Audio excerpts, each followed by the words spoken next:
একটা কথা আমি সবসময় শুনে নাইতেছি, তুমি বছরের প্রথম দিন যা যা করবা তুমি সারা বছর ওইটাই কইরা যাবা, এটা কতটুকু সত্যি আমি কইতে পারি না। তো যাই হোক, ঘুমের তুই কইটা দিয়ে আজকের দিনটা অনেক সুন্দর দিছে। তো তারপর নিজে নিজের কর্মের মধ্যে লেগে গেছি। ফার্স্টে তো গেছি বছরের প্রথম দিন বললে যা যা করে বলে সারা বছরই বললে কইরা যা। তো এই লিগা আমি একটু খাতাটা খুললা বসছিলাম একটু মান সম্মানের লেখা, শুধু 2 মিনিটের লেখা এত বেশি। তারপর তো স্নান করে সেরা আমি রেডি হয়ে বেরিয়ে গেছি। আর কই যেতেছি তোমরা দেখাম। আমরা গেছিলাম চৈতন্য মার বাড়ির মধ্যে, কারণ প্রত্যেক বছরই আমরা বছরের প্রথম দিন মার বাড়ির মধ্যে বুক দিই। তো তার লেগে আমরা গেছিলাম মার বাড়ির বুক দিয়ে অনেক লেগে। তারপর যেতে যেতে এনে অনেক সুন্দর মেলা হবে, প্রত্যেকবারই এনে একটা সুন্দর মেলা বয়। তো তারপরে আমরা একটা দোকান থেকে লয়ে লেছি বুক, আর বুক লয়ে এসে আমরা বসছিলাম লাইনে দাঁড়াইতে। আর বছরের প্রথম দিন সবাই এই মার বাড়ির মধ্যে বুক দিত, আর যে পরিমাণে ভিড় হয় এদিন কনের মতন। বুক দিয়ে গেছি গে, তারপরে বুড়া মার মন্দিরে মোম দোকারি দেখাইতাম, আর মোম দোকারি দেখাই সেরা পরে গেছি বুদ্ধির বাড়ি। কিতা খাও কিতা কোল্ডি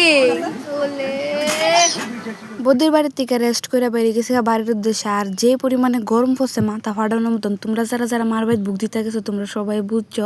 তো আজকে এতটুকুই, টাটা।